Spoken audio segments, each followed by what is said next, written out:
Hello, ഇന്നത്തെ കഥയിലേക്ക് എല്ലാവർക്കും സ്വാഗതം. ചാനൽ ആദ്യമായിട്ട് കാണുന്നവരാണെങ്കിൽ ഒന്ന് സബ്സ്ക്രൈബ് ചെയ്തിട്ട് ലൈക്ക് ചെയ്യണേ. അങ്ങനെ മനോഹറിനെ വിളിച്ച് പുറത്തേക്ക് കൂട്ടിക്കൊണ്ടുപോയതാണ് നമ്മുടെ രാഹുൽ.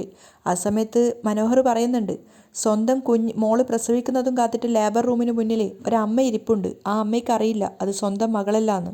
അവളുടെ സ്വന്തം അമ്മയും ഈ ഹോസ്പിറ്റലിൽ തന്നെയുണ്ട്. അങ്ങനെ ഇത്രയും കാലം സ്വന്തം ഭാര്യയുടെയും അമ്മയുടെയും കണ്ണിൽ പൊടിയിട്ട ഒരു പുലിയാണ് എൻ്റെ അമ്മായി അച്ഛൻ. എന്നാൽ കഴുതയുമാണ്. മനോഹർ കളിയാക്കുന്ന കേട്ടിട്ട് രാഹുൽ ദേഷ്യത്തോടെ പറയുന്നുണ്ട്, മിക്കവാറും നിന്നെ ഞാൻ കടിച്ചു കീറും. അത് കേട്ട് കൂളായിട്ട് തന്നെയാണ് മനോഹർ പറയുന്നത്, എന്നെ നിങ്ങളല്ല കടിച്ചു കീറാൻ പോകുന്നത്, നിങ്ങളെ മോളാ. ഞാൻ അവളെ വിട്ട് പോവുകയും താരയിൽ നിങ്ങൾക്കുണ്ടായ മോളാണ് അവളെന്ന് അവൾ അറിയുകയും ചെയ്യുമ്പോൾ അച്ഛനെ കുത്തി കീറും പുന്നാര മോള്. അതുകൊണ്ട് എന്നെ വെറുതെ കുറ്റപ്പെടുത്തി ഭീഷണിപ്പെടുത്തി മുന്നോട്ട് പോവാതെ സ്വന്തം തടി രക്ഷിക്കാനുള്ള മാർഗം ആലോചിക്ക്. ഞാൻ അങ്ങനെയാ. ഒരിടത്ത് ക്യാമ്പ് ചെയ്താൽ തടി കേടാവുന്ന സമയം വരുമ്പോൾ അതിവിദഗ്ധമായി മുങ്ങും. ഇവിടെ മാത്ര അധിക നാൾ പിടിച്ചു നിന്നത്. ഇനിയിപ്പോൾ പോവാനുള്ള സമയമായി. പക്ഷേ പോകുന്നതിന് മുമ്പ് പറഞ്ഞുറപ്പിച്ച പണം തന്നോളണം. എല്ലാ അമ്മായിയച്ഛന്മാർക്കും അവരെ മുത്തശ്ശ എന്ന് വിളിക്കാൻ ഒരു കുഞ്ഞിനെ ഞാൻ കൊടുക്കും. പകരം എനിക്ക് ഞാൻ ആഗ്രഹിച്ചത് കിട്ടണം. രാഹുലിനെ വിറപ്പിച്ചിട്ടാണ് മനോഹർ അവിടുന്ന് പോകുന്നത്. അതേസമയം പ്രകാശൻ ഇങ്ങനെ എന്തൊക്കെയോ ചിന്തിച്ചുകൊണ്ടിരിക്കുകയാണ്. ഭാനുമതി അമ്മ നോക്കുന്ന സമയത്ത് മകൻ എന്തൊക്കെയോ വേറെ ഏതോ ലോകത്താണ്. അപ്പോൾ അവർ ചിന്തിക്കുന്നുണ്ട്, ഇവനിതെന്തു പറ്റി. എന്നിട്ട് പ്രകാശൻ്റെ അടുത്ത് പോയിരുന്നിട്ട് അവർ ചോദിക്കുന്നുണ്ട്, നീ എന്തോ നാടാ ഈ ആലോചിച്ച് കൂട്ടുന്നത്. അത് കേട്ട് പ്രകാശൻ ചിരിച്ചുകൊണ്ട് പറയാണ്, ഒന്നുമില്ല അമ്മ, ഞാനിങ്ങനെ പല പല മുഖങ്ങൾ ആലോചിച്ചുകൊണ്ടിരിക്കുകയായിരുന്നു. എൻ്റെ ഭാര്യയായിട്ട് വരുന്നവൾ എങ്ങനെയിരിക്കും, ഏത് രൂപത്തിലിരിക്കും എന്നൊക്കെ. അത് കേട്ട് ഭാനുമതിയും ചിരിച്ചുകൊണ്ട് പറയാണ്, എന്തായാലും ഐശ്വര്യമുള്ള മുഖമായിരിക്കും, അതിലൊരു തർക്കവും ഇല്ല. ആ, അങ്ങനെ ആവട്ടെ. എന്തായാലും കാർത്തിക മോളുടെ അമ്മയല്ലേ, മോശമാവാൻ വഴിയില്ല. അപ്പോഴേക്കും കാർത്തിക അങ്ങോട്ടേക്ക് വന്നിട്ടുണ്ടായിരുന്നു. കാർത്തികയോട് ഭാനുമതി പറയുന്നുണ്ട്, മോളുടെ അമ്മയുടെ മുഖം ഇവന് കാണിച്ചു കൊടുക്കാത്തത് കൊണ്ട് ഇവൻ പല പെണ്ണുങ്ങളുടെയും മുഖം ആലോചിച്ചുകൊണ്ടിരിക്കുകയാണ് എന്നും പറഞ്ഞ് ചിരിച്ചപ്പോഴേക്കും പ്രകാശൻ അവരെ തട്ടുന്നുണ്ട്, എന്താ അമ്മ ഇത്, ചുമ്മാ ഓരോന്ന് പറയാതെ. അപ്പം കാർത്തികൻ ചിരിച്ചുകൊണ്ട് പറയാണ്, ആഹാ അത് ശരി, അപ്പോൾ ഒരുപാട് പെണ്ണുങ്ങളുടെ മുഖം അച്ഛൻ്റെ മനസ്സിലുണ്ടല്ലേ. അത് കേട്ട് പ്രകാശൻ ചമ്മലോട് പറയുന്നുണ്ട്, അയ്യോ എൻ്റെ മോളെ, ഈ അമ്മ ചുമ്മാ വളവള ഓരോന്ന് പറയുന്നതാ. എനിക്ക് മോളുടെ അമ്മയുടെ മുഖം ഞാൻ കണ്ടിട്ടില്ലല്ലോ, അതുകൊണ്ട് മോളുടെ അമ്മയുടെ മുഖം എങ്ങനെ ഇരിക്കുമെന്ന് ഞാൻ ചുമ്മാ സങ്കല്പിച്ചുകൊണ്ടിരിക്കുകയാണെന്ന് അമ്മയോട് പറഞ്ഞതാ. അതിനെ ഇങ്ങനെ വളച്ചൊടിച്ചു. അപ്പം കാർത്തിക പറയുന്നുണ്ട്, ഇനി എന്തിനാ അങ്ങനെ ആലോചിക്കുന്നത്, ഉടനെ കല്യാണം നടക്കുമല്ലോ. അല്ല, കല്യാണത്തിന് വേണ്ടുന്ന ഡ്രസ്സ് എടുത്തായിരുന്നോ? കാർത്തിക ചോദിക്കുന്ന കേട്ടപ്പോൾ പ്രകാശൻ പറയുന്നുണ്ട്, എന്തോന്ന് ചോദ്യം മോളെ ഇത്, മോള് വരാതെ ഞങ്ങളെങ്ങനെ പോയി ഡ്രസ്സ് എടുക്കും. മോളുടെ അമ്മയുടെ ഇഷ്ടപ്പെട്ട കളറിനെ കുറിച്ചും ഇഷ്ടപ്പെട്ട ഡ്രസ്സിനെ കുറിച്ചൊക്കെ മോൾക്കല്ലേ അറിയാം. അപ്പോൾ മോള് കൂടെ ഞങ്ങളുടെ കൂടെ വരണം. അപ്പോൾ കാർത്തിക പറയുന്നുണ്ട്, ഞാനൊരു കാരണവശാലും ഡ്രസ്സൊന്നും സെലക്ട് ചെയ്യരുതെന്നാണ് അമ്മ പറഞ്ഞിരിക്കുന്നത്. അയ്യോ അതെന്താ, ഭാനുമതി ചോദിക്കുന്നുണ്ട്. അച്ഛൻ ഇഷ്ടപ്പെട്ട കളർ എടുക്കട്ടെ, അതാണ് അമ്മയ്ക്ക് ഇഷ്ടമെന്നാണ് അമ്മ പറഞ്ഞിട്ടുള്ളത്. ചിലപ്പോൾ ചേരാത്ത കളറാണെങ്കിലോ, ഭാനുമതി ചോദിക്കുന്നുണ്ട്. ഏയ് ചുമ്മാതിരിക്കമ്മ, മോളുടെ അമ്മ എന്ന് പറഞ്ഞാൽ മോളെ പോലെ വെളുത്ത് ഈ ഒരു രൂപമൊക്കെ ആയിരിക്കുമല്ലോ. അപ്പം കാർത്തികൻ ചിരിച്ചുകൊണ്ട് പറയാണ്, അതെ അതെ, പവൻ്റെ കളറാ അമ്മയ്ക്ക്. എന്നേക്കാൾ നല്ല കളറാ, കണ്ടാൽ എന്നേക്കാൾ ഹൈറ്റും ഉണ്ട്, അതുപോലെ നല്ല വട്ട മുഖവുമാ. അപ്പോൾ ഭാനുമതി പറയുന്നുണ്ട്, അപ്പോൾ ഇവൻ്റെ ഒപ്പം നിൽക്കാൻ പറ്റിയ ആൾ തന്നെയല്ലേ. പിന്നെ രണ്ടാളും തമ്മിൽ നിന്ന് കഴിഞ്ഞാൽ ആരും കുറ്റമൊന്നും പറയില്ല. അമ്മയ്ക്കിപ്പോൾ വയസ്സ് ഒരു 10-48 ആയെങ്കിലും കണ്ടു കഴിഞ്ഞാൽ ഒരു 40-ന് താഴെ തോന്നത്തുള്ളൂ. അത് കേട്ട് ഭാനുമതി പറയുന്നുണ്ട്, അല്ല അത് പിന്നെ ഇപ്പോൾ ഇവനെ കണ്ടാലും 10-40 വയസ്സൊക്കെ അല്ലേ തോന്നിക്കത്തുള്ളൂ. ചുമ്മാ ഇരിയമ്മ, പ്രകാശൻ അമ്മയെ ഇങ്ങനെ ഇതാക്കുകയാണ്. ആ സമയത്ത് പെട്ടെന്ന് അയാൾ ഓർത്തിട്ട് വരും, പിന്നെ ഒരു കാര്യം മോളെ, നമ്മളിങ്ങനെ കല്യാണത്തിന് എത്ര സാരി വാങ്ങണം എന്നുള്ളൊരു കണക്കെടുക്കുമായിരുന്നേ. അതായത് പിന്നെ കല്യാണത്തിന് ഉടുത്തൊരുങ്ങി ഇറങ്ങാനൊന്ന്, പിന്നെ കല്യാണം കഴിഞ്ഞ് തിരിച്ച് വീട്ടിലേക്ക് വരുമ്പോൾ ഒന്ന്. അപ്പോൾ ഭാനുമതി ഇടയിൽ കയറാണ്, അല്ലടാ അതിന് മുന്നേ ഒന്നുണ്ട്, കല്യാണം കഴിഞ്ഞ് ഊണൊക്കെ കഴിച്ച് പാറപ്പുറത്ത് പോയി ഫോട്ടോ ഷൂട്ട് ചെയ്യാൻ ഒരെണ്ണം, അത് കഴിഞ്ഞ് റിസപ്ഷൻ ഒരെണ്ണം, എല്ലാം കൂടി ഒരു 6-7 സാരി മതിയാവുമോ ഉടുക്കാൻ. അപ്പം കാർത്തിക പറയുന്നുണ്ട്, അതൊക്കെ അച്ഛൻ്റെ ഇഷ്ടം പോലെ എടുത്തോ, എന്തായാലും ഇനി അച്ഛൻ കൊടുക്കുന്ന സാരിയെ അമ്മ മിക്കപ്പോഴും ഉടുക്കത്തുള്ളൂ. അങ്ങനെയാ പറഞ്ഞത്. അത് കേട്ടതും പ്രകാശനും ഭാനുമതിയും സന്തോഷം കൊണ്ട് ചിരിക്കുകയാണ്. പിന്നെ കോടതിയും കേസും ഒക്കെ കഴിഞ്ഞതുകൊണ്ട് അമ്മയ്ക്കൊരു ചെറുതായിട്ടൊരു പേടിയുണ്ട്. കാർത്തിക പറയാണ്, ഈ കല്യാണം നടക്കുമോ എന്ന്. അപ്പോൾ പ്രകാശൻ പറയുന്നുണ്ട്, മോളെ അതൊക്കെ കഴിഞ്ഞ കാര്യമല്ലേ മോളെ, നമ്മളതെടുത്ത് വീണ്ടും കുത്തിപ്പൊക്കേണ്ട കാര്യമുണ്ടോ, അത് കഴിഞ്ഞ കാര്യമാണ്, ദ ചാപ്റ്റർ ഈസ് ക്ലോസ്ഡ്. എങ്കിലും അവരൊക്കെ ഇനിയും എന്തെങ്കിലും പ്രശ്നങ്ങൾ ഉണ്ടാക്കുമോ എന്നാണ് അമ്മയുടെ പേടി. അച്ഛനോട് ഞാനൊരു കാര്യം പറയാം, ഇനി ഈ കല്യാണം നടന്നില്ലെങ്കിൽ അമ്മ വല്ല കടുങ്കയും ചെയ്തു കളയും. അത് കേട്ട് പ്രകാശനും ഭാനുമതി ഒന്ന് ഞെട്ടുകയാണ്. എന്നിട്ട് പ്രകാശൻ പറയുന്നുണ്ട്, എൻ്റെ കഴുത്ത് പോയാലും ശരി മോളെ, ഈ കല്യാണം നടന്നിരിക്കും. അപ്പം ഭാനുമതി പറയുന്നുണ്ട്, മോള് പറഞ്ഞത് കൊണ്ടാണ് ഈ രജിസ്റ്റർ കല്യാണം നടത്തുന്നത്. അല്ലെങ്കിൽ ഒരു കാര്യം ചെയ്താൽ മതിയായിരുന്നു, മോളുടെ അമ്മയെ ഇങ്ങോട്ട് കൊണ്ടുവന്നാൽ മതിയായിരുന്നു, ഏതെങ്കിലും അമ്പലത്തിൽ വെച്ച് കല്യാണം നടത്തിയാൽ മതിയായിരുന്നു. അത് കേട്ട് പ്രകാശനും പറയുന്നുണ്ട്, അതെ അതെ, അങ്ങനെയായിരുന്നെങ്കിൽ നേരത്തെ കല്യാണം നടന്നേനെ. അപ്പം കാർത്തിക പറയുന്നുണ്ട്, ഏതായാലും കല്യാണമൊക്കെ അതിൻ്റെതായ രീതിയിൽ തന്നെ നടക്കണം. അച്ഛൻ്റെ ജനന സമയം വെച്ച് അമ്മ ജാതകമൊക്കെ നോക്കിച്ചു, നല്ല പൊരുത്തമുണ്ടെന്നാ ജ്യോത്സ്യർ പറഞ്ഞത്. ഒരുപാട് കാലം നിങ്ങൾ ഒരുമിച്ച് ജീവിക്കുമെന്നൊക്കെയാണ് ജ്യോത്സ്യർ പറഞ്ഞത്. അത് കേട്ട് പ്രകാശനും ഭാനുമതിക്ക് ഒത്തിരി സന്തോഷമാവുന്നുണ്ട്. മാത്രമല്ല ഭാനുമതി പറയാണ്, ഞങ്ങൾ നോക്കിച്ചപ്പോഴും അങ്ങനെ തന്നെയാണ് പറഞ്ഞത്. മോക്കും മോളുടെ അമ്മയ്ക്കും ഇപ്പോഴുള്ളതിനേക്കാളും 10 ഇരട്ടി ഭാഗ്യം വരുമെന്നാ നമ്മുടെ കുടുംബ ജ്യോത്സ്യർ പറഞ്ഞത്. അങ്ങനെ പറഞ്ഞില്ലേടാ? പ്രകാശനോട് ചോദിക്കും. പ്രകാശൻ പറയുന്നുണ്ട്, പിന്നെ പറഞ്ഞു, നമ്മുടെ കുടുംബവുമായിട്ട് അത്രയും അടുപ്പമുള്ള ജ്യോത്സ്യരാ. എന്നാൽ പിന്നെ അച്ഛൻ റെഡിയായിക്കോ, ഞാനും ഒന്ന് ഫ്രഷ് ആയിട്ട് വരാം, നമുക്ക് ഇന്ന് തന്നെ ഡ്രസ്സ് എടുക്കാൻ പോവാം. കാർത്തിക പറഞ്ഞു കേട്ടപ്പോൾ പ്രകാശ് സന്തോഷത്തോടെ പറയാണ്, ആ മോള് റെഡിയായിട്ട് വാ. കാർത്തിക അവിടുന്ന് പോയ സമയത്ത് ഭാനുമതി പ്രകാശിനോട് പറയുന്നുണ്ട്, ഡാ മോള് പറഞ്ഞത് കേട്ടില്ലേടാ, മോളുടെ അമ്മയെ കെട്ടിയില്ലെങ്കിൽ അമ്മ വല്ല കടുങ്കയും കാണിക്കൂന്ന്. അത് കേട്ട് പ്രകാശൻ അഹങ്കരിച്ചിട്ട് പറയാണ്, കടുങ്കൈ ചെയ്യും അമ്മേ, ഞാൻ ആരുടെയാ മോൻ? അല്ല, ആരുടെയാ അച്ഛൻ? വിക്രമാദിത്യൻ്റെ ഗുണഗണങ്ങൾ എന്തൊക്കെയാണ്? ഒരു പ്രാവശ്യം ഒരു പെണ്ണിനോട് അവൻ സംസാരിച്ചു കഴിഞ്ഞാൽ ആ പെണ്ണ് അവന് പിന്നാലെ വരും. അപ്പോൾ അവൻ ആ ക്വാളിറ്റി കിട്ടിയത് ആരിൽ നിന്നാണ്? എന്നിൽ നിന്ന്, വിക്രമാദിത്യൻ്റെ അച്ഛനിൽ നിന്ന്. അപ്പോൾ പിന്നെ അങ്ങനെ പറയുമല്ലോ. അത് കേട്ട് ഭാനുമതിയും കുറക്കുന്നില്ല. എന്ന് വെച്ചാ നീ എൻ്റെ അല്ലയോ മോൻ, പിന്നെ സംസാരം മോശമാവോ? അമ്മയും മോനും സന്തോഷം കൊണ്ട് ഈ ലോകത്തൊന്നും അല്ലാത്ത അവസ്ഥയിലാണ്. അതേസമയം ഹോസ്പിറ്റലിൽ സരുവിൻ്റെ ലേബർ റൂമിന് മുന്നിൽ ടെൻഷനോടെ ഇരിക്കുകയാണ് ഷാരിയും മനോഹറും. ആ സമയത്താണ് ലേബർ റൂമിൻ്റെ വാതിൽ തുറന്നുകൊണ്ട് ഒരു നേഴ്സ് അങ്ങോട്ടേക്ക് വരുന്നത്. രണ്ടുപേരും വെപ്രാളത്തോടെ എഴുന്നേറ്റ് പോയിട്ട് ഷാരി ചോദിക്കുന്നുണ്ട്, എന്തായി സിസ്റ്ററെ, ഡെലിവറി കഴിഞ്ഞു, അമ്മ സുഖമായിട്ടിരിക്കുന്നു.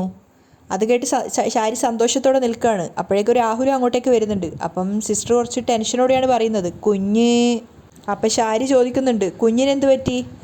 ദേഷ്യത്തോടെ മനോഹർ ചോദിക്കുകയാണ്, ചോദിച്ചത് കേട്ടില്ലേ, എൻ്റെ കുഞ്ഞിനെന്ത് പറ്റിയെന്ന്. അപ്പം നേഴ്സ് പതറിക്കൊണ്ട് പറയാണ്, കുഞ്ഞ് പോയി. അത് കേട്ടത് ഷാരിയും മനോഹറും ഒരുപോലെ ഞെട്ടിത്തരിച്ച് നിൽക്കുകയാണ്. പക്ഷെ രാഹുലിൻ്റെ മുഖത്ത് നല്ല സന്തോഷമായിരുന്നു. പെട്ടെന്നാണ് രാഹുൽ ഉറക്കത്തിൽ നിന്ന് ഞെട്ടി എഴുന്നേറ്റത്. അയാൾ പുറത്ത് തൻ്റെ കാറ് ചാരി നിന്ന് അവിടെ തന്നെ നിന്ന് ഉറങ്ങുമായിരുന്നു. ഉറക്കത്തിൽ സ്വപ്നമായിട്ട് കണ്ടതാണെന്നുള്ളത് അയാൾക്ക് മനസ്സിലായി. പക്ഷേ ഉറക്കം ഞെട്ടിയതും അയാൾ പൊട്ടിച്ചിരിക്കുകയാണ്. അയാൾക്ക് ചിരി നിയന്ത്രിക്കാൻ സാധിക്കുന്നുണ്ടായിരുന്നില്ല. അയാൾ പൊട്ടിച്ചിരിക്കുകയാണ്. അപ്പോൾ അതുവഴി വന്ന ഒരാൾ ചോദിക്കുന്നുണ്ട്, എന്താ സാർ ഇങ്ങനെ പൊട്ടിച്ചിരിക്കുന്നേ?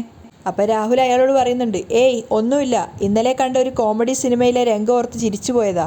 അതിന് ഇങ്ങനെ ഒരു ചിരിയുണ്ടോ? അയാൾ ചോദിച്ചു കേട്ടപ്പോൾ രാഹുലിന് ദേഷ്യം വരികയാണ്. ഇപ്പം മനസ്സിലായില്ലേ ഇങ്ങനെ ഒരു ചിരിയുണ്ടെന്ന്?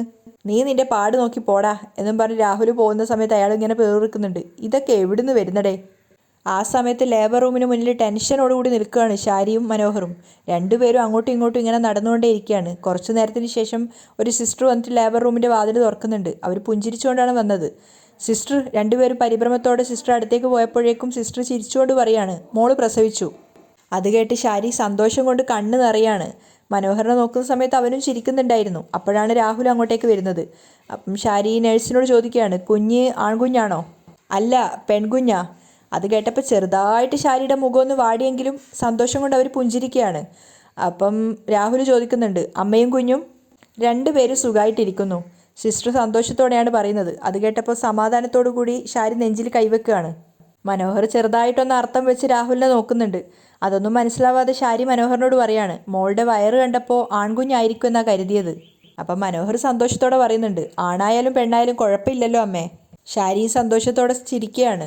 അപ്പം രാഹുൽ ദേഷ്യത്തോടെ പറയുന്നുണ്ട്, നിനക്ക് ആരായാലും കുഴപ്പമില്ലല്ലോ, ബാക്കിയുള്ളവർക്കല്ലേ കുഴപ്പം.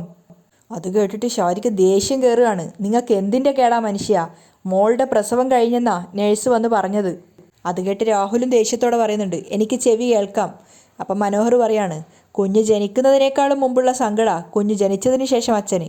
അപ്പം ഷാരി പറയുന്നുണ്ട്, എന്ത് ചെയ്യാനോ, അങ്ങനെ ആയിപ്പോയി, മനുഷ്യരെ തിരിച്ചറിയാൻ പറ്റാത്ത അവസ്ഥയിൽ നടക്കുക.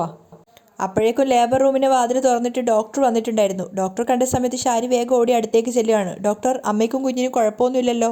രാഹുലാണെങ്കിൽ ഡോക്ടർ തന്നെ നോക്കി നിൽക്കുന്നുണ്ട്. ആ സമയത്ത് ഡോക്ടർ ഷാരിയോട് പറയാണ്, നഴ്സ് വന്നിട്ട് കാര്യമൊന്നും പറഞ്ഞില്ലേ? ഓ പറഞ്ഞു, രണ്ടുപേരും സുഖമായിട്ടിരിക്കുന്നു. അത് കേട്ടപ്പോൾ ഷാരിക്ക് ഒന്നുകൂടെ സന്തോഷമാവുകയാണ്. അപ്പോൾ ഡോക്ടർ പുഞ്ചിരിച്ചുകൊണ്ട് പറയുന്നുണ്ട്, സിസേറിയൻ വേണ്ടി വരുമെന്നാണ് കരുതിയത്, എന്നാൽ നോർമൽ ഡെലിവറി ആയിരുന്നു. അത് കേട്ട് ഷാരി ഒന്നുകൂടെ ദൈവത്തിനെ സ്മരിക്കുകയാണ്. ആ സമയത്ത് മനോഹർ പറയുന്നുണ്ട്, ഞങ്ങൾ ഈ നിമിഷം വരെ പ്രാർത്ഥനയിലായിരുന്നു ഡോക്ടർ. മനോഹറിൻ്റെ സ്വഭാവവും അതുപോലെ രാഹുലിൻ്റെ സ്വഭാവവും ഒക്കെ അറിയാവുന്നതുകൊണ്ട് തന്നെ ഡോക്ടർ അർത്ഥം വെച്ചിട്ടാണ് പറയുന്നത്. എല്ലാവരും നല്ല പ്രാർത്ഥനയിലാണെന്ന് മനസ്സിലായി. അതുകൊണ്ടാ ഒരു തടസ്സവും കൂടാതെ കുഞ്ഞ് പുറത്തു വന്നത്. ഷാരി സന്തോഷത്തോടെ മനസ്സ് നിറഞ്ഞ് പുഞ്ചിരിക്കുകയാണ്. ആ സമയത്ത് ഡോക്ടർ അവരുടെ മുറിയിലേക്ക് പോയി. അപ്പം ഷാരി മനോഹറിനോട് പറയുന്നുണ്ട്, മോനെ എനിക്ക് കുഞ്ഞിനെ കാണാൻ കൊതിയാവുക. എനിക്കും അങ്ങനെ തന്നെയാ. മനോഹർ സന്തോഷത്തോടെ പറയുമ്പോൾ രാഹുൽ പറയുന്നുണ്ട്, എടാ കൊതി മൂത്ത് നീ ആ കുഞ്ഞിനെ കൊത്തി പറിക്കരുത്. അത് കേട്ട് മനോഹറിൻ്റെ മുഖം വാടുന്നുണ്ട്. ഷാരിക്കാണ് ദേഷ്യം കയറുക. മനോഹർ ചോദിക്കുന്നുണ്ട്, അതെന്താ അച്ഛൻ അങ്ങനെ പറഞ്ഞത്? വട്ട് അല്ലാതെ എന്താ? ദേ ഇവിടെ നല്ലൊരു സൈക്കാട്രിസ്റ്റ് ഉണ്ട്, നിങ്ങൾ അയാളെ പോയി കാണ്. ഷാരി ദേഷ്യത്തോടെയാണ് പറയുന്നത്. അല്ലെങ്കിലേ ഇനിയും ഷോക്ക് തരേണ്ടി വരും. അത് കേട്ട് രാഹുലും പുച്ഛത്തോടെ പറയുന്നുണ്ട്, ഷോക്ക് തന്നു കഴിഞ്ഞല്ലോ, എന്നിട്ടും കുറവൊന്നുമില്ലല്ലോ. അപ്പം രാഹുൽ പറയുന്നുണ്ട്, ഇനി ഇത് മാറാനും പോകുന്നില്ല. എന്നിട്ട് മനോഹറിനോട് പറയാണ്, ഡാ പോയി കുഞ്ഞിനെ ഒന്ന് കാണ്. ഒരു പെൺകൊച്ചാ, നിന്നെ ഒരുപാട് സ്നേഹിച്ചതല്ലേ എൻ്റെ മോള്, അതുകൊണ്ട് നിന്റെ രൂപത്തിലുള്ള കുഞ്ഞായിരിക്കും. അസുരന് ദേവഗണത്തിൽപ്പെട്ട കുഞ്ഞുങ്ങൾ ജനിക്കില്ലല്ലോ. മനോഹറിൻ്റെ മുഖത്ത് നോക്കിയിട്ട് രാഹുൽ അങ്ങനെയൊക്കെ പറയുന്നത് കേട്ടിട്ട് ഷാരിക്ക് വല്ലാത്ത പേടി തോന്നുകയാണ്. അയാൾ അവിടുന്ന് പോയ സമയത്ത് മനോഹർ ഷാരിയോട് ചോദിക്കുന്നുണ്ട്, എന്താ അമ്മ ഇങ്ങനെയൊക്കെ? അയാൾ പറയുന്നതൊന്നും കേൾക്കണ്ട മോനെ. തലയ്ക്ക് സുഖമില്ലാത്തവർ ഇതുപോലെ പല പിച്ചും പെയ്യും വിളിച്ചു പറയും. എന്നാലും നമ്മുടെ പ്രാർത്ഥന ഫലിച്ചില്ലേ മോനെ, നോർമൽ ഡെലിവറി തന്നെ ആയില്ലേ? ഷാരി സന്തോഷത്തോടെ മനോഹറിനോട് പറയുന്ന സമയത്ത് മനോഹറും അഭിനയിക്കുകയാണ്, ആ അതെ അതെ. അതിനുശേഷം അവൻ ചിന്തിക്കുന്നുണ്ട്, എങ്ങനെ ഇനി ഇവിടുന്ന് രക്ഷപ്പെടുന്നു. രാഹുൽ നേരെ പോയത് ഡോക്ടറുടെ റൂമിലേക്കാണ്. രാഹുൽ വരുന്ന കണ്ടപ്പോൾ തന്നെ ഡോക്ടർ ചിന്തിക്കുന്നുണ്ട്, കുഞ്ഞിനെ കൊന്നില്ലേ എന്ന് ചോദിക്കാൻ വരുന്നതായിരിക്കും. ഒരു ഡോക്ടറുടെ ജോലി മനുഷ്യൻ്റെ ജീവൻ എടുക്കലാണല്ലോ. രാഹുൽ നേരെ പോയിട്ട് ഡോക്ടറോട് ചോദിക്കുകയാണ്, എന്നാലും ചതിച്ചല്ലോ ഡോക്ടറെ, വാക്ക് തന്നിട്ട് തെറ്റിച്ചല്ലോ. ആ സമയത്ത് ഡോക്ടർ പറയുന്നുണ്ട്, ഞാൻ വാക്കൊന്നും തന്നില്ല, നോക്കാമെന്നേ പറഞ്ഞുള്ളൂ. അപ്പം രാഹുൽ പറയുന്നുണ്ട്, ഞാൻ വലിയൊരു തുക വാഗ്ദാനം ചെയ്തിരുന്നല്ലോ. അപ്പോൾ ഡോക്ടർ പറയാണ്, അതിലും വലിയ തുക മറ്റുള്ളവർ വാഗ്ദാനം ചെയ്താൽ എനിക്കെന്ത് ചെയ്യാൻ പറ്റും? അത് കേട്ട് രാഹുൽ ഞെട്ടുകയാണ്. അപ്പോൾ ഡോക്ടർ പറയുന്നുണ്ട്, നിങ്ങൾ 15 തരാമെന്ന് പറഞ്ഞപ്പോൾ വേറൊരാൾ 25 തരാമെന്ന് പറഞ്ഞു. അതാരാ? രാഹുൽ ചോദിച്ച്. അതാരാണെന്നും പറയാൻ പറ്റില്ല. അല്ല, കുഞ്ഞിനെ ഞാൻ ഇല്ലാതാക്കണമെന്ന് പറഞ്ഞ് ഡോക്ടറെ സമീപിച്ചതിന് ശേഷം കുഞ്ഞിനെ വേണമെന്ന് നിർബന്ധമുള്ള ആരോ ആയിരിക്കുമല്ലോ അത് പറഞ്ഞിട്ടുണ്ടാവുക. അതേപ്പറ്റിയൊന്നും എന്നോട് ചോദിക്കണ്ട. അല്ലെങ്കിൽ ഒരു മനുഷ്യജീവൻ എടുക്കുക എന്നുള്ളത് ഒരു ഡോക്ടറുടെ എത്തിക്സിന് ചേർന്നതല്ല, പ്രത്യേകിച്ചും കുഞ്ഞുങ്ങളുടെ. അപ്പം രാഹുൽ പറയുന്നുണ്ട്, അങ്ങനെയൊന്നും പറഞ്ഞ ആളാവണ്ട ഡോക്ടറെ. ഹോസ്പിറ്റലിൽ അഡ്മിറ്റ് ചെയ്യുന്ന പേഷ്യൻസിൻ്റെ അവയവങ്ങൾ അവരറിയാതെ നിങ്ങൾ ചൂഷണം ചെയ്യുന്നു എന്നൊക്കെയുള്ള പരാതി പൊതുവെ കേൾക്കാറുണ്ട്. അപ്പം ഡോക്ടറും കുറച്ച് ദേഷ്യത്തോടെയാണ് സംസാരിക്കുന്നത്. അങ്ങനെ ചൂഴ്ന്നെടുക്കുന്നുണ്ടെങ്കിൽ അങ്ങനെയുള്ളവരോട് ചോദിച്ചാൽ മതി. എന്തായാലും ഞാൻ വർക്ക് ചെയ്യുന്ന ഈ ഹോസ്പിറ്റൽ അങ്ങനെ ഇതുവരെ നടന്നിട്ടില്ല, പ്രത്യേകിച്ചും ഞാൻ ചെയ്തിട്ടുമില്ല. ദയാവധത്തിന് അർഹിക്കുന്ന ആൾക്കാർ പോലും ഉണ്ടായിട്ടും ഞാൻ ഇന്ന് വരെ അതുപോലും ചെയ്തിട്ടില്ല. അപ്പം രാഹുൽ കളിയാക്കുന്നുണ്ട്, ഓ ഡോക്ടർ പള്ളിയിലെ പാതിരിയെ പോലാണെന്ന് ഞാൻ അറിഞ്ഞില്ല. അപ്പം ഡോക്ടർ പറയാണ്, പാതിരിയെ പോലൊന്നും അല്ല സാർ, ഞാൻ പറഞ്ഞല്ലോ ഇവിടെ നിങ്ങളുടെ 15 ലക്ഷത്തിന് മുകളിൽ 25 ലക്ഷം വേറൊരാൾ വാഗ്ദാനം ചെയ്തു. അതുകൊണ്ട് എന്നെ സംബന്ധിച്ചിടത്തോളം ഒരു പാപം ചെയ്യേണ്ടി വന്നില്ല. രാഹുൽ വീണ്ടും ചോദിക്കുകയാണെങ്കിലും അത് ആരാണെന്ന് ഡോക്ടർ പറഞ്ഞു കൊടുക്കുന്നില്ല. രാഹുൽ എഴുന്നേറ്റ് പോയ സമയത്ത് ഡോക്ടർ ചിന്തിക്കുന്നുണ്ട്, നിങ്ങളെക്കാളും വലിയ ബന്ധം നിങ്ങളുടെ പെങ്ങളും അനന്തരവനുമായിട്ടുള്ളതാണെന്ന് നിങ്ങൾക്കറിയില്ല. കിരൺ പറഞ്ഞതുകൊണ്ട് മാത്രമാണ് കേസാക്കാതെ ഞാൻ നിങ്ങളെ വെറുതെ വിട്ടത്. എന്നോടാ അയാൾ കുഞ്ഞിനെ കൊല്ലാൻ വന്ന് പറഞ്ഞത്. രാഹുൽ നേരെ പോയി മനോഹറിനെ കണ്ട് കാര്യം ചോദിക്കുകയാണ്, നീ ആ കുഞ്ഞ് ജനിക്കാൻ വേണ്ടി 25 ലക്ഷം രൂപ വാഗ്ദാനം ചെയ്തല്ലേ ഡോക്ടർക്ക്? 25 അല്ല, 2 കോടിയാ വാഗ്ദാനം ചെയ്തത്. അപ്പം രാഹുൽ പറയുന്നുണ്ട്, നീ അല്ലാതെ മറ്റാരും അത് ചെയ്യില്ല. ആ കുഞ്ഞ് ജനിക്കേണ്ടത് നിന്റെ ആവശ്യമാണ്. ആ കുഞ്ഞ് ജനിച്ചാലല്ലേ നിനക്ക് നിന്റെ വരുതിയിൽ എന്നെ നിർത്താൻ സാധിക്കൂ. അപ്പോൾ മനോഹർ പറയുന്നുണ്ട്, ഇയാളിത് എന്തൊക്കെയാണ് പറയുന്നത്? 25 ലക്ഷം രൂപ തികച്ചെടുക്കാൻ എൻ്റെ കയ്യിലുണ്ടെങ്കിൽ ഞാൻ ഇവിടെ നിന്ന് തൻ്റെ മോളെ കണ്ണേ കരളേന്നും പറഞ്ഞ് വിളിച്ച് നിൽക്കുമായിരുന്നോ? എപ്പോഴേ പാട്ടും പാടി പോയേനെ. അപ്പോൾ രാഹുൽ പറയുന്നുണ്ട്, നീ പണം കൊടുത്ത് കാണില്ല, വാഗ്ദാനം ചെയ്ത് കാണും. എടോ, ഒരു ഹോസ്പിറ്റലിലെ ഡോക്ടർമാർക്ക് കുഞ്ഞിനെ കൊല്ലണമെന്നും പറഞ്ഞ് ലക്ഷങ്ങൾ വാഗ്ദാനം ചെയ്താൽ അവരതൊരു കാരണവശാലും ചെയ്യാൻ പോകുന്നില്ലടോ. താൻ ചിലപ്പോൾ അങ്ങനെ എന്തെങ്കിലും വാഗ്ദാനം ഡോക്ടറുടെ മുന്നിൽ വെച്ച് കാണും. ഡോക്ടർ തന്നെ നന്നായി തേച്ചും കാണും. ആ കുഞ്ഞിനെ മര്യാദയ്ക്ക് എങ്ങോട്ടെങ്കിലും മാറ്റിക്കോണം. രാഹുൽ ദേഷ്യത്തോടെ മനോഹർ പറയുന്നുണ്ട്, ഞാൻ പറയാം, തൻ്റെ മോളോടും തൻ്റെ ഭാര്യയോടും പറയാം താൻ ഇങ്ങനെ പറഞ്ഞൂന്ന്. കുഞ്ഞിനെ മാറ്റുകയും കൊല്ലുകയൊക്കെ ചെയ്യുന്നത് തൻ്റെ കാര്യം, അതിലൊന്നും എനിക്ക് പങ്കില്ല. പിന്നെ ഞാൻ സ്വയം മാറാം നിങ്ങളുടെ മോളുടെ ജീവിതത്തിൽ നിന്ന് എന്നേക്കുമായി. എനിക്ക് തരേണ്ട കാശ് എത്രയും പെട്ടെന്ന് തന്നു തീർത്ത അത്രയേ എനിക്കിപ്പോൾ പറയാനുള്ളൂ. അതും പറഞ്ഞ് രാഹുലിനെ ഭീഷണിപ്പെടുത്തിയിട്ട് മനോഹർ അവിടുന്ന് പോവുകയാണ്. ആ സമയത്താണ് കിരണും കല്യാണിയും അങ്ങോട്ടേക്ക് വരുന്നത്. പുറത്ത് തന്നെ ബകാസുരനെ കാണുന്ന സമയത്ത് കിരൺ നേരെ അയാളുടെ അടുത്തേക്ക് പോവുകയാണ്. എന്നിട്ട് കളിയാക്കുന്ന രീതി ചോദിക്കുന്നുണ്ട്, സരയു പ്രസവിച്ചല്ലേ? ആ പ്രസവിച്ചു, അയാൾ തലതാഴ്ത്തി പറയാണ്. അപ്പോൾ കല്യാണി ചോദിക്കുന്നുണ്ട്, അതിന് അങ്കിളിന് എന്തിനാ ഇത്ര സങ്കടം? ഞാനെങ്ങനെ സന്തോഷിക്കാനാ? അതൊരു അസുരൻ്റെ കുഞ്ഞല്ലേ. അപ്പോൾ കിരൺ കല്യാണിയോട് പറയാണ്, അതായത് അമ്മായി അച്ഛനും മരുമകനും ഓരോ അസുരന്മാരാണല്ലോ. അത് കഴിഞ്ഞിട്ട് കിരൺ പറയുന്നുണ്ട്, ഡോക്ടറോട് കുഞ്ഞിനെ കൊല്ലാൻ പറഞ്ഞായിരുന്നല്ലേ. അത് കേട്ട് രാഹുൽ ഞെട്ടുകയാണ്. അത് ഞാനെങ്ങനെ അറിഞ്ഞു എന്നായിരിക്കും അങ്കിൾ ആലോചിക്കുന്നത്. ഈ ഹോസ്പിറ്റലിലെ ഡോക്ടർക്ക് അങ്കിളിനേക്കാളും ബന്ധമുണ്ട് ഞാനുമായിട്ട്. ആ ഡോക്ടറുടെ വീടിൻ്റെ കൺസ്ട്രക്ഷൻ വർക്ക് ചെയ്യുന്നത് ഞങ്ങളാ. അവരെന്നോട് പറഞ്ഞു ഡോക്ടർ 15 ലക്ഷം രൂപ ഓഫർ ചെയ്തിട്ടുണ്ട് ആ കുഞ്ഞിനെ കൊല്ലാനെന്ന്. ഞാൻ അതിനു മുകളിൽ 25 ലക്ഷം രൂപ ഓഫർ ചെയ്തു ആ കുഞ്ഞിനെ കൊല്ലാതിരിക്കാൻ.